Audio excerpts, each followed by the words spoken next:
ಎಲ್ರಿಗೂ ನಮಸ್ಕಾರ. ಇವತ್ತಿನ ನಮ್ಮ ವಿಶೇಷ ಚರ್ಚೆಗೆ ಸ್ವಾಗತ. ನಾವು ಇವತ್ತು ಮಾತಾಡೋಕೆ ಎತ್ಕೊಂಡಿರೋ ವಿಷಯ ಇದೆಯಲ್ಲ, ಇದು ನಾವು ಸಾಮಾನ್ಯವಾಗಿ ಅಂದ್ಕೊಂಡಿರೋದಕ್ಕಿಂತ ಸ್ವಲ್ಪ ಬೇರೆನೇ ಇದೆ. ಅಂದ್ರೆ ಪಾಕಿಸ್ತಾನದ ಸೈನ್ಯದಲ್ಲಿ ಹಿಂದೂ ಅಧಿಕಾರಿಗಳು ಇದ್ದಾರಾ? ನಿಜವಾಗ್ಲೂ ಇದ್ರೆ ಅವರ ಪಾತ್ರ ಏನು? ಈ ವಿಷಯದ ಬಗ್ಗೆ ಈಗ ಲಭ್ಯ ಇರೋ ಮಾಹಿತಿಯನ್ನ ಸ್ವಲ್ಪ ಆಳವಾಗಿ ನೋಡೋಣ. ನಾವು ಈ ಚರ್ಚೆಗೆ ಆಧಾರವಾಗಿ ಇಟ್ಕೊಂಡಿರೋದು ಪಾಕಿಸ್ತಾನ ಸೇನೆಯಲ್ಲಿ ಅಲ್ಪಸಂಖ್ಯಾತರ, ಅದರಲ್ಲೂ ವಿಶೇಷವಾಗಿ ಹಿಂದೂಗಳ ಸೇರ್ಪಡೆ ಬಗ್ಗೆ ಇರೋ ಕೆಲವು ಲೇಖನಗಳು, ಆಮೇಲೆ ಕೆಲವು ಅಧಿಕೃತ ಹೇಳಿಕೆಗಳು, ಸ್ವಲ್ಪ ಹಿಸ್ಟಾರಿಕಲ್ ರೆಕಾರ್ಡ್ಸ್ ಕೂಡ. ನಮ್ಮ ಉದ್ದೇಶ ಏನು ಅಂದರೆ, ಪಾಕಿಸ್ತಾನ ಸೇನೆ ಬಗ್ಗೆ ಜನರಲ್ ಆಗಿರೋ ಅಭಿಪ್ರಾಯ ಇದೆಯಲ್ಲ, ಅದರ ಆಚೆ ನೋಡಿ ಅಲ್ಲಿ ನಿಜವಾಗ್ಲೂ ಏನಿದೆ, ಆ ಹಿಂದೂಗಳನ್ನು ಸೇರಿಸ್ಕೊಂಡಿರೋದ್ರ ಹಿಂದೆ ಇರೋ ಸಣ್ಣ ಸಣ್ಣ ವ್ಯತ್ಯಾಸಗಳನ್ನು ಅರ್ಥ ಮಾಡ್ಕೊಳ್ಳೋಕೆ ಟ್ರೈ ಮಾಡೋದು. ಸರಿ, ಇದ್ರ ಬಗ್ಗೆ ಸ್ವಲ್ಪ ಡೀಪಾಗಿ ಹೋಗೋಣ ಅಲ್ವಾ? ಮೊದಲು ಪಾಕಿಸ್ತಾನ ಸೇನೆ ಅಂದ ತಕ್ಷಣ ಈಗಿನ chief field marshal Asim Munir ಅವರ ಕೆಳಗೆ ಅಂತ ಅಂದುಕೊಂಡ್ರೂ ಕೂಡ ಅದೊಂದು ಸೆಕ್ಯುಲರ್ ಸಂಸ್ಥೆ ಅಂತ ನಮ್ಮ ಮನಸ್ಸಿಗೆ ಬರೋದಿಲ್ಲ. ಇದನ್ನು ಜಾಸ್ತಿಯಾಗಿ ಮುಸ್ಲಿಂ ಬಾಹುಳ್ಯದ ಸಂಸ್ಥೆ ಅಂತಾನೆ ಅಲ್ವಾ ನೋಡ್ತಾರೆ? ಹೌದು ಹೌದು, ಆ ಗ್ರಹಿಕೆ ತುಂಬಾ ಸ್ಟ್ರಾಂಗ್ ಆಗಿದೆ. ಅದಕ್ಕೆ ಕಾರಣಗಳು ಇವೆ, ಹಿಸ್ಟಾರಿಕಲ್, ಪೊಲಿಟಿಕಲ್, ಆಮೇಲೆ ಸೋಷಿಯಲ್ ಕಾರಣಗಳು. ಈಗ ನೋಡಿ, ಪಾಕಿಸ್ತಾನ ಹುಟ್ಟಿದ್ದ ಹಿನ್ನೆಲೆ, ಅಲ್ಲಿನ ಪಾಲಿಟಿಕ್ಸ್ನಲ್ಲಿ ಸೈನ್ಯದ ಪಾತ್ರ ಅದು ಯಾವಾಗ್ಲೂ ನಿರ್ಣಾಯಕವಾಗಿರುತ್ತೆ ನೋಡಿ. ಆಮೇಲೆ ರಾಷ್ಟ್ರೀಯ ಐಡೆಂಟಿಟಿಗೆ ಇಸ್ಲಾಂ ಧರ್ಮವನ್ನ ಬೆಸೆಯೋ ಪ್ರಯತ್ನಗಳು, ಇದೆಲ್ಲ ಸೇರಿ ಸೇನೆಯನ್ನ ಒಂಥರ ಇಸ್ಲಾಮಿಕ್ ಸಿದ್ಧಾಂತದ, ಆಮೇಲೆ ದೇಶದ ಸಾರ್ವಭೌಮತ್ವದ ರಕ್ಷಕ ಅನ್ನೋ ಥರ ಬಿಂಬಿಸಿದೆ. ಹಾಗಾಗಿ ಅದಕ್ಕೆ ಜಾತ್ಯತೀತ ಅಂತ ಹೇಳೋದು ಸ್ವಲ್ಪ ಕಷ್ಟನೇ. ಅಲ್ಲಿ ಅಲ್ಪಸಂಖ್ಯಾತರ ಸ್ಥಿತಿ ಬಗ್ಗೆ ಪ್ರಶ್ನೆಗಳು ಬರೋದು ಸಹಜ ಅಲ್ವಾ? ನಿಜ. ಆದ್ರೆ ಈ ಸಾಮಾನ್ಯ ಗ್ರಹಿಕೆ ಇದೆಯಲ್ಲ, ಇದರ ಮಧ್ಯದಲ್ಲೇ ಒಂದು ಆಶ್ಚರ್ಯಕಾರಿ ವಿಷಯ ಇದೆ. ಅಂದ್ರೆ ಇದರ ಬಗ್ಗೆ ಜಾಸ್ತಿ ಮಾತಾಡೋದಿಲ್ಲ. ಅದೇನಂದ್ರೆ, ಸಂಖ್ಯೆ ಕಡಿಮೆ ಇರ್ಬೋದು, ಆದರೂ ಪಾಕಿಸ್ತಾನಿ ಹಿಂದೂಗಳು ಅಲ್ಲಿನ ಸೇನೆಯಲ್ಲಿ ಆಕ್ಟಿವ್ ಆಗಿ ಸರ್ವ್ ಮಾಡ್ತಿದ್ದಾರೆ. ಇದು ಕೇಳಿದಾಗ ಒಂಥರ ಹೌದಾ ಅನಿಸುತ್ತೆ ಅಲ್ವಾ? ಬರೀ ಸರ್ವ್ ಮಾಡೋದು ಅಷ್ಟೇ ಅಲ್ಲ, ಕೆಲವರು ಸ್ವಲ್ಪ ದೊಡ್ಡ ಹುದ್ದೆಗಳಿಗೂ ಹೋಗಿದ್ದಾರೆ. ಅವರು ನಂಬರ್ಸು ಓವರಾಲ್ ಆರ್ಮಿ ಸೈಜಿಗೆ ಕಂಪೇರ್ ಮಾಡಿದ್ರೆ ಏನೂ ಇಲ್ಲ ಅನಿಸ್ಬೋದು, ಆದರೆ ಅವ್ರು ಇದ್ದಾರೆ ಅನ್ನೋದೇ ಒಂದು ಇಂಟ್ರೆಸ್ಟಿಂಗ್ ವಿಷಯ. ಸರಿ, ಈ ಸಂಖ್ಯೆ ಬಗ್ಗೆನೇ ಕರೆಕ್ಟಾಗಿ ಹೇಳೋದಾದ್ರೆ ಒಂದು ಅಫಿಷಿಯಲ್ ಇನ್ಫಾರ್ಮೇಷನ್ ಇದೆ. 2022ರಲ್ಲಿ ಪಾಕಿಸ್ತಾನದ ಆಗಿನ ರಕ್ಷಣಾ ಮಂತ್ರಿ ಇದ್ರಲ್ಲ, ಖ್ವಾಜಾ ಆಸಿಫ್ ಅಂತ, ಅವರು ಅಲ್ಲಿನ ಪಾರ್ಲಿಮೆಂಟಿಗೆ ಮಾಹಿತಿ ಕೊಟ್ಟಿದ್ರು. ಅವರ ಪ್ರಕಾರ ಪಾಕಿಸ್ತಾನ ಸೈನ್ಯದಲ್ಲಿ ಸುಮಾರು 200ಕ್ಕಿಂತ ಹೆಚ್ಚು ಹಿಂದೂಗಳು ಬೇರೆ ಬೇರೆ ರ್ಯಾಂಕ್ಗಳಲ್ಲಿ, ಪೋಸ್ಟ್ಗಳಲ್ಲಿ ಕೆಲಸ ಮಾಡ್ತಿದ್ದಾರೆ. ಈ ನಂಬರ್ 200ಕ್ಕೂ ಹೆಚ್ಚು. ಈ ನಂಬರ್ ಫಸ್ಟ್ ಕೇಳಿದಾಗ ಸ್ವಲ್ಪ ದೊಡ್ಡದಾಗಿ ಕಾಣ್ಬೋದು, ಆದ್ರೆ ಇದನ್ನ ಸರಿಯಾದ ಪರ್ಸ್ಪೆಕ್ಟಿವ್ನಲ್ಲಿ ಇಟ್ಟು ನೋಡ್ಬೇಕು. ಈ ಸಂಖ್ಯೆಗಳನ್ನ ಸುಮ್ಮನೆ ಹಾಗೆ ನೋಡಿದ್ರೆ ಸಾಲ್ದು. ಅದನ್ನ ಪಾಕಿಸ್ತಾನದ ಒಟ್ಟು ಪಾಪ್ಯುಲೇಷನ್, ಆಮೇಲೆ ಅಲ್ಲಿನ ಹಿಂದೂ ಕಮ್ಯುನಿಟಿನ ಪಾಲು, ಅದ್ರ ಜೊತೆ ಕಂಪೇರ್ ಮಾಡ್ಬೇಕು. 2023ರ ಪಾಕಿಸ್ತಾನ್ ಸೆನ್ಸಸ್ನ ಪ್ರಿಲಿಮಿನರಿ ರಿಪೋರ್ಟ್ಸ್ ಪ್ರಕಾರ ಅಲ್ಲಿನ ಟೋಟಲ್ ಪಾಪ್ಯುಲೇಷನ್ ಸುಮಾರು 24,75,00,000. ಅದರಲ್ಲಿ ಹಿಂದೂಗಳ ಸಂಖ್ಯೆ ಸುಮಾರು 52 ಲಕ್ಷ ಅಂತ ಅಂದಾಜು. ಅಂದ್ರೆ ಹಿಂದೂಗಳು ಟೋಟಲ್ ಪಾಪ್ಯುಲೇಷನ್ನ ಸುಮಾರು 2.17% ಇದ್ದಾರೆ.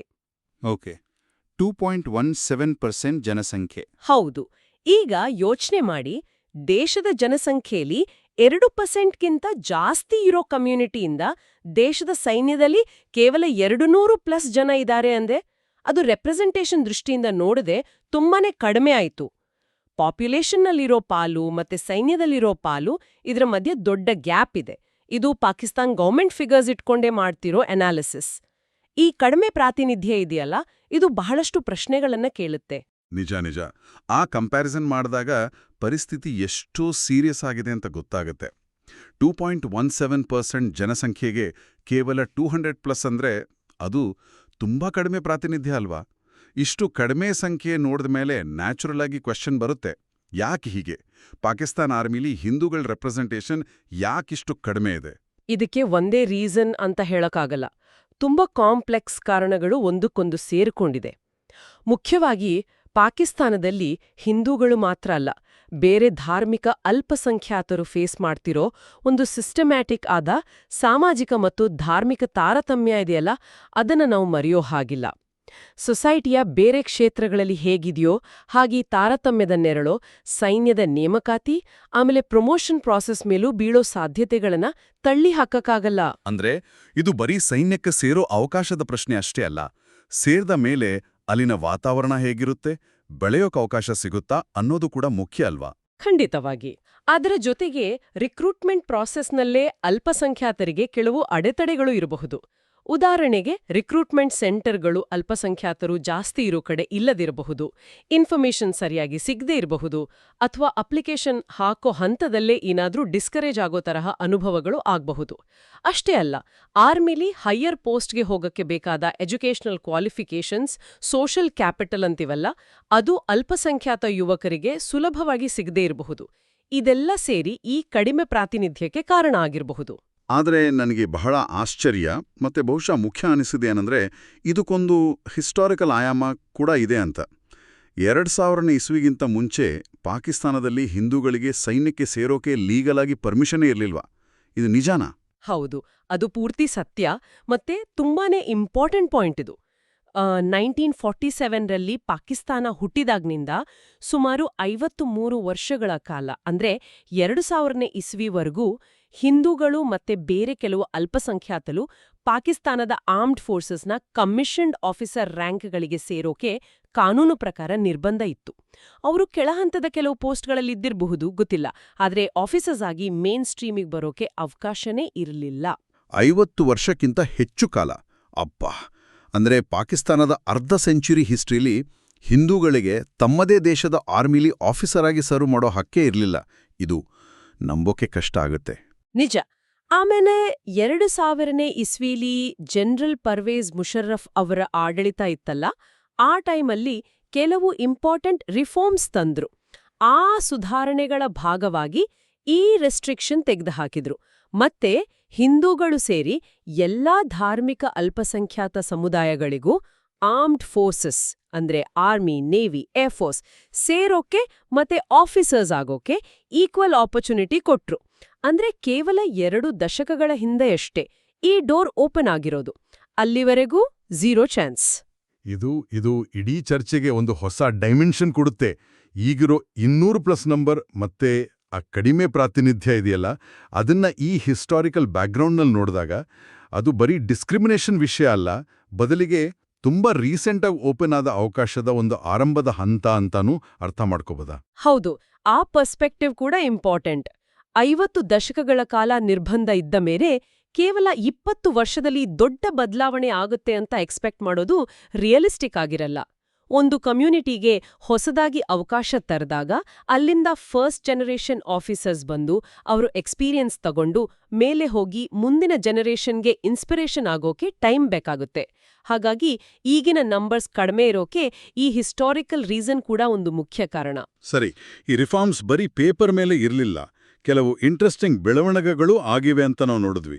ಉದಾಹರಣೆಗೆ ಕ್ಯಾಪ್ಟನ್ ದಾನಿಶ್ ಅವರ ಹೆಸರು ಕೇಳಿಬರುತ್ತೆ. ಹೌದು, ಖಂಡಿತ. 2000 ಸುಧಾರಣೆಗಳು ಆದ್ಮೇಲೆ ಫಸ್ಟ್ ಇಂಪಾರ್ಟೆಂಟ್ ಮೈಲ್ಸ್ಟೋನ್ ಬಂದಿದ್ದು 2006ರಲ್ಲಿ. ದಾನಿಶ್ ಅಂತ ಒಬ್ಬ ಹಿಂದೂ ಯುವಕ ಪಾಕಿಸ್ತಾನ್ ಆರ್ಮಿಲಿ ಕ್ಯಾಪ್ಟನ್ ಪೋಸ್ಟ್ಗೆ ಪ್ರಮೋಟ್ ಆದ್ರು.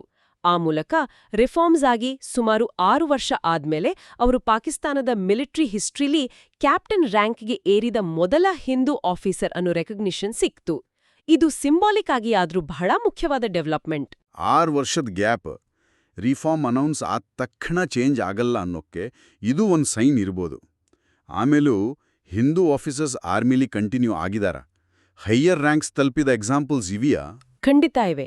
ಕ್ಯಾಪ್ಟನ್ ದಾನಿಶ್ ಆದ್ಮೇಲೆ ಬೇರೆ ಹಿಂದೂ ಯುವಕರು ಸೇರಿದ್ದಾರೆ ಮತ್ತೆ ಹಂತ ಹಂತವಾಗಿ ಪ್ರಮೋಷನ್ಸ್ ತಗೊಳ್ತಿದ್ದಾರೆ. ತುಂಬಾ ರೀಸೆಂಟ್ ಎಕ್ಸಾಂಪಲ್ ಅಂದ್ರೆ 2022ರಲ್ಲಿ ನಡೆದ ಒಂದು ಇಂಪಾರ್ಟೆಂಟ್ ಘಟನೆ. ಆಗ ಪಾಕಿಸ್ತಾನ್ ಆರ್ಮಿಲಿ ಮೇಜರ್ ರ್ಯಾಂಕ್ನಲ್ಲಿದ್ದ 2 ಹಿಂದೂ ಆಫೀಸರ್ಸ್, ಡಾಕ್ಟರ್ ಕೈಲಾಶ್ ಕುಮಾರ್ ಮತ್ತೆ ಡಾಕ್ಟರ್ ಅನಿಲ್ ಕುಮಾರ್, ಇವರನ್ನ ಲೆಫ್ಟಿನೆಂಟ್ ಕರ್ನಲ್ ಪೋಸ್ಟ್ಗೆ ಪ್ರಮೋಟ್ ಮಾಡಿದ್ರು. ಲೆಫ್ಟಿನೆಂಟ್ ಕರ್ನಲ್, ಇದು ಆರ್ಮಿಲಿ ಒಂದು ಸೀನಿಯರ್ ಪೋಸ್ಟ್ ಅಲ್ವಾ? ಮೇಜರಿಂದ ಲೆಫ್ಟಿನೆಂಟ್ ಕರ್ನಲ್ಗೆ ಪ್ರಮೋಟ್ ಆಗೋದು ಅಷ್ಟು ಸುಲಭವಲ್ಲ. ಇದು ನಿಜಕ್ಕೂ ಒಂದು ಗಮನಾರ್ಹ ಪ್ರಗತಿ. 2 ಡಾಕ್ಟರ್ಸ್ ಅಂತ ಹೇಳಿದ್ರಿ, ಡಾಕ್ಟರ್ ಕೈಲಾಶ್, ಡಾಕ್ಟರ್ ಅನಿಲ್. ಇದೇನಾದರೂ ಇಂಡಿಕೇಟ್ ಮಾಡ್ತಾ ಅಂದ್ರೆ ಮೆಡಿಕಲ್ ಅಥವಾ ಟೆಕ್ನಿಕಲ್ ವಿಭಾಗಗಳಲ್ಲಿ ಅಲ್ಪಸಂಖ್ಯಾತರಿಗೆ ಚಾನ್ಸಸ್ ಜಾಸ್ತಿ ಇರುತ್ತಾ? ಅದು ಒಂದು ಇಂಟ್ರೆಸ್ಟಿಂಗ್ ಕ್ವೆಶ್ಚನ್. ಈಗ ಸಿಕ್ಕಿರೋ ಇನ್ಫಾರ್ಮೇಷನ್ನಲ್ಲಿ ಇದ್ರ ಬಗ್ಗೆ ಕ್ಲಾರಿಟಿ ಇಲ್ಲ.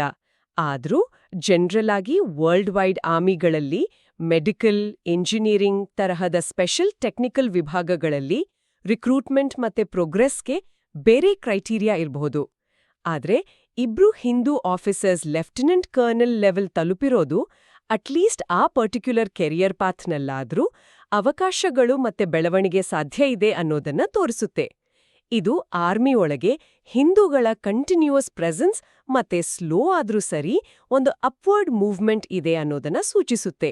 ಹಾಗಾದ್ರೆ ಈ ಎಲ್ಲ ಇನ್ಫಾರ್ಮೇಷನ್ ಒಟ್ಟಿಗೆ ಸೇರಿಸಿ ನೋಡಿದಾಗ ನಮಗೆ ಏನು ಪಿಕ್ಚರ್ ಸಿಗುತ್ತೆ?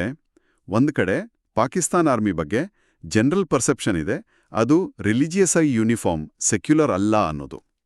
ಇನ್ನೊಂದು ಕಡೆ ರಿಯಾಲಿಟಿಲಿ ಕಡಿಮೆ ನಂಬರ್ನಲ್ಲಾದ್ರೂ ಹಿಂದೂಗಳು ಅಲ್ಲಿ ಸರ್ವ್ ಮಾಡ್ತಿದ್ದಾರೆ, ಮತ್ತೆ 2000 ನಂತರನೇ ಅವರಿಗೆ ಅಫಿಷಿಯಲ್ ಆಗಿ ಅವಕಾಶ ಸಿಕ್ಕಿರೋದು ಅನ್ನೋ ಹಿಸ್ಟಾರಿಕಲ್ ಫ್ಯಾಕ್ಟ್ ಇದೆ.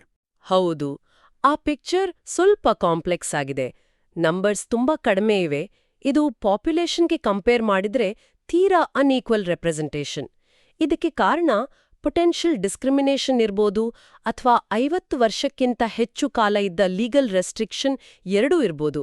ಆದ್ರೆ ಅದೇ ಟೈಮಲ್ಲಿ ದಾನಿಶ್, ಕೈಲಾಶ್ ಕುಮಾರ್, ಅನಿಲ್ ಕುಮಾರ್ ಅವರ ತರಹದ ಎಕ್ಸಾಂಪಲ್ಸ್ ಇದೆಯಲ್ಲ, ಈ ರೆಸ್ಟ್ರಿಕ್ಷನ್ ತೆಗೆದ ಮೇಲೆ ಅಟ್ಲೀಸ್ಟ್ ಕೆಲವರಿಗಾದ್ರೂ ಸಿಸ್ಟಮ್ ಒಳಗೆ ಎಂಟರ್ ಆಗೋಕೆ ಮತ್ತೆ ಬೆಳೆಯೋಕೆ ಸಾಧ್ಯ ಆಗಿದೆ ಅನ್ನೋದನ್ನ ತೋರಿಸ್ತೆ.